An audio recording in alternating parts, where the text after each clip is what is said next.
आज मैं आपके लिए लेकर आया हूँ प्रोनाउन सीरीज का 6th वीडियो, जिसको हम प्रोनाउन पार्ट 6 भी कह सकते हैं। और इस वीडियो में मैं आपको प्रोनाउन का लास्ट टाइप रिलेटिव प्रोनाउन समझाऊंगा, जिसको कि हम संबंधवाचक सर्वनाम भी कहते हैं।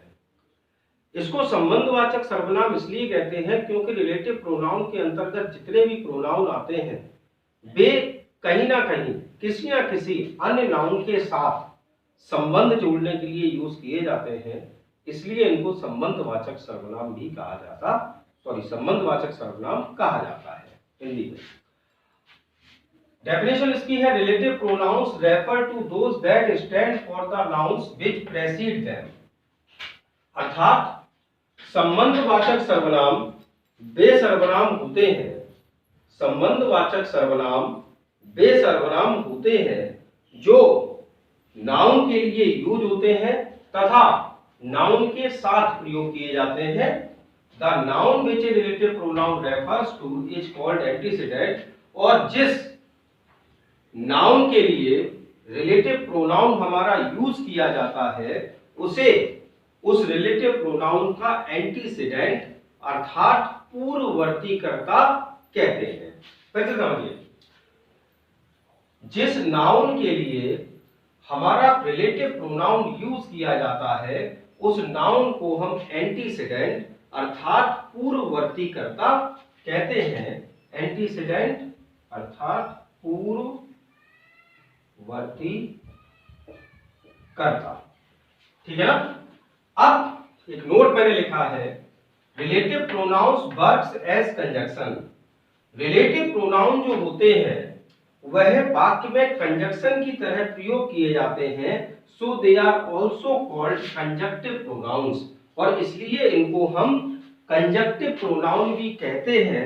अगर ये क्वेश्चन एग्जाम में आ जाए कि what are conjunctive pronouns, the answer is relative pronoun. यानी कि रिलेटिव प्रोनाउन और कंजक्टिव प्रोनाउन हमारे सेम होते हैं। और रिलेटिव प्रोनाउन के हमारे एग्जाम्पल हैं जैसे कि हु, व्हाट, दैट, व्हिच, ये हमारे रिलेटिव प्रोनाउंस हैं। अब इनकी अलग अलग फॉर्म होती हैं। जैसे कि मैंने आपको जब प्रोनाउन पढ़ाना स्टार्ट किया था तो जो पर्सनल प्रोनाउन मैंने आपको पढ़ाया था, तो पर्सनल प्रोनाउन में I, we, you, he, she, it, they, ये जो पढ़ाए थे उसमें भी मैंने फॉर्म्स को समझाने के लिए आपको एक टेबल बनाई थी। तो इसमें भी हम एक टेबल बनाते हैं जो कि different forms of relative pronoun को समझाने के लिए होगी। तो जैसे कि केस में nominative case, objective case, possessive case, 3 प्रकार के आपके केस होते हैं। अब प्रोनाउन आपके कौन से हैं relative pronoun? Who, which, that और व्हाट। तो सबसे पहले देखो, हु के नीचे मैंने लिखा है फॉर पर्सन्स, यानी कि हु हमारा वह रिलेटिव प्रोनाउन है जिसका प्रयोग व्यक्तियों के लिए किया जाता है। फिर आया व्हिच, व्हिच एनिमल्स और थिंग्स, व्हिच का प्रयोग किसके लिए होता है? जानवरों के लिए और वस्तुओं के लिए। फिर दैट आया, that for all genders, that का प्रयोग सभी जेंडर्स के लिए होता है। और what use for things, what का यूज सिर्फ वस्तुओं के लिए किया जाता है।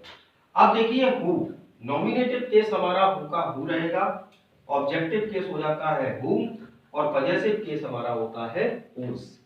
इसी प्रकार से व्हिच का नॉमिनेटिव केस व्हिच, व्हिच का ऑब्जेक्टिव केस व्हिच और व्हिच का पजेसिव केस आपका हो जाता है ऑफ व्हिच। दैट, दैट का नॉमिनेटिव केस दैट, दैट का ऑब्जेक्टिव केस दैट और दैट का पजेसिव केस नहीं होता क्योंकि दैट का प्रयोग पजेसिव केस के रूप में नहीं किया जाता। फिर आया व्हाट, व्हाट का नॉमिनेटिव केस व्हाट, व्हाट का ऑब्जेक्टिव केस व्हाट और व्हाट का पजेसिव केस होता है ऑफ व्हाट। तो ये कुछ रिलेटिव प्रोनाउंस है। अब हम देखते हैं rule number 1, who, whom and whose are used for persons। हालांकि अभी मैंने आपको जब different forms of relative pronoun बताए थे तब मैंने आपको बोला कि who का प्रयोग व्यक्तियों के लिए यानी पर्सन्स के लिए होता है। फिर भी रूल के अकॉर्डिंग और एग्जांपल से आप समझने का प्रयास करिए। मैंने कहा who, whom and whose are used for person, who, whom तथा whose का प्रयोग व्यक्तियों के लिए होता है। जैसे सेंटेंस लिखा है, द स्टूडेंट, फिर मैंने डैश कर दिया, is diligent succeeds in the exam. अब यहाँ आप देख रहे हैं नाउन हमारा क्या आया, स्टूडेंट। तो स्टूडेंट जो है वो नेचुरल सी बात कोई ना कोई व्यक्ति होगा, पर्सन होगा। तो विद्यार्थी जो मेहनती है क्या हो जाता है परीक्षा में, सफल होता है। तो यहाँ जो यानी कि क्या आएगा, हु। हमारा रिलेटिव प्रोनाउन क्या यूज हुआ यहाँ, हु। और अकॉर्डिंग टू एंटीसीडेंट जो हमारा पूर्ववर्ती करता है उसी के हिसाब से हमारा क्या आएगा रिलेटिव प्रोनाउन। पूर्ववर्ती कर्ता हमारा पर्सन है, व्यक्ति है, इसलिए हमने नॉमिनेटिव केस के रूप में यहाँ काय का प्रयोग किया, हु का। दूसरा सेंटेंस है this is the boy book was lost. This is the boy, यह लड़का है जिसकी किताब खो गई थी। जिसकी किताब खो गई थी, तो यहाँ एंटीसीडेंट है आपका बॉय, यानी कि पूर्ववर्ती कर्ता आपका है पर्सन। अब जिसकी किताब खो गई थी, जिसकी किताब यानी कि पजेशन, पजेशन यानी कि पजेसिव। तो अभी मैंने आपको हु का पजेसिव बताया था, हुज। तो this is the boy whose book was lost. तो यहाँ रिलेटिव प्रोनाउन के रूप में क्या आया हमारा, हुज। तीसरा सेंटेंस है the candidate dash they have called for interview. Candidate जिसे काय के लिए बुलाया गया था, इंटरव्यू के लिए, हैज नॉट अपीयर्ड येट, वह अब तक नहीं आया है।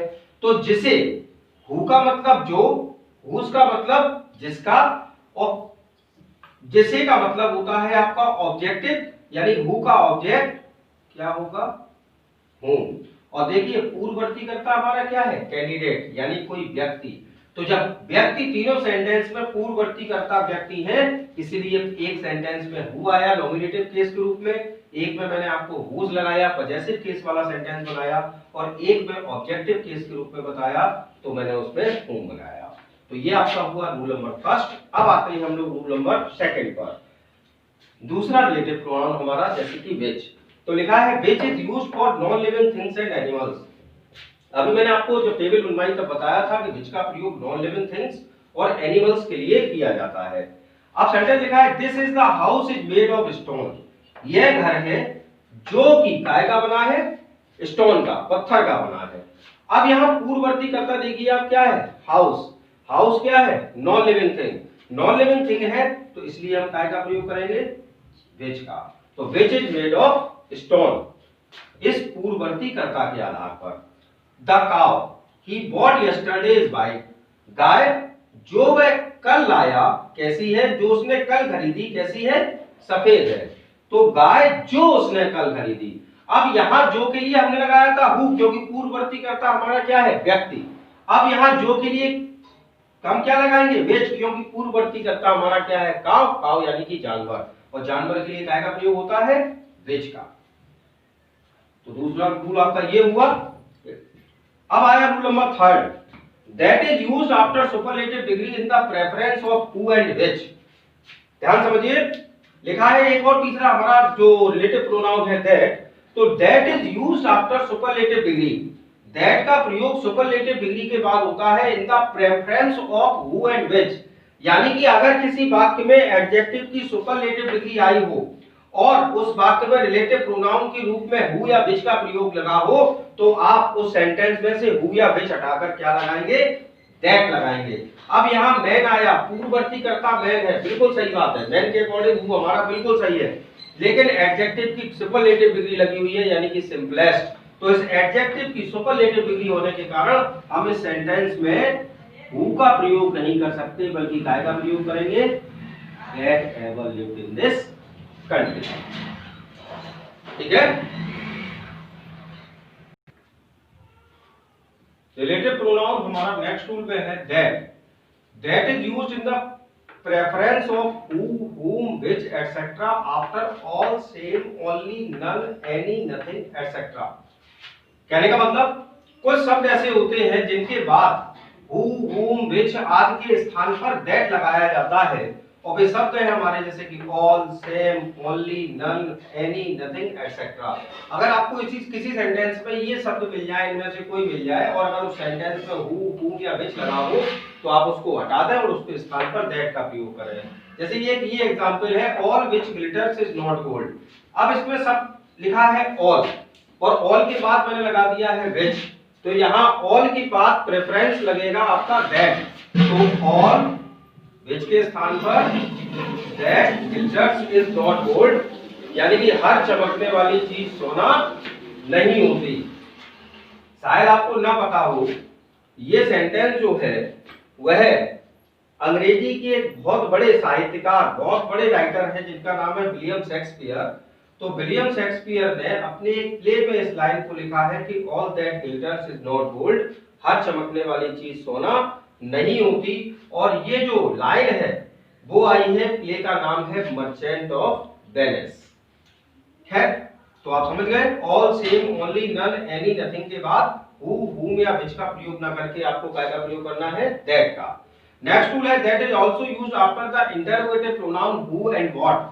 अगर किसी वाक्य में हु और व्हाट इंटरोगेटिव प्रोनाउन के रूप में यूज हो रहे हो तो भी उस वाक्य में दैट का प्रयोग आपको करना होगा, जैसे कि व्हाट इज इट।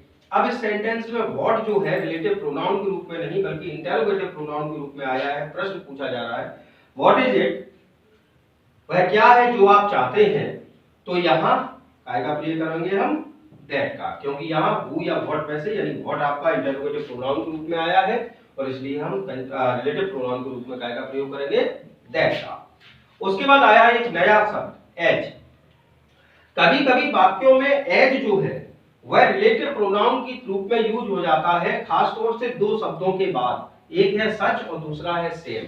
यानी किसी वाक्य में सच या सेम शब्द आ रहा हो तो उस वाक्य में दैट का प्रयोग भी नहीं होगा।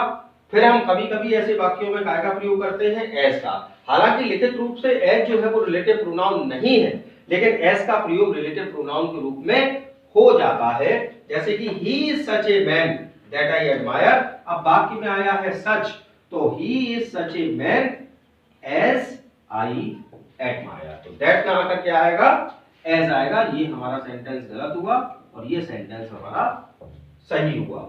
तो आज मैंने आपको रिलेटिव प्रोनाउन, अपना प्रोनाउन का पार्ट 6 दिया। आज हमारा टॉपिक प्रोनाउन समाप्त होता है। आई होप आपको मेरा वीडियो पसंद आया होगा, और यदि आपको मेरा वीडियो अच्छा लगा हो तो प्लीज इसको सब्सक्राइब करें, अधिक से अधिक लोगों तक शेयर करें। Thank you.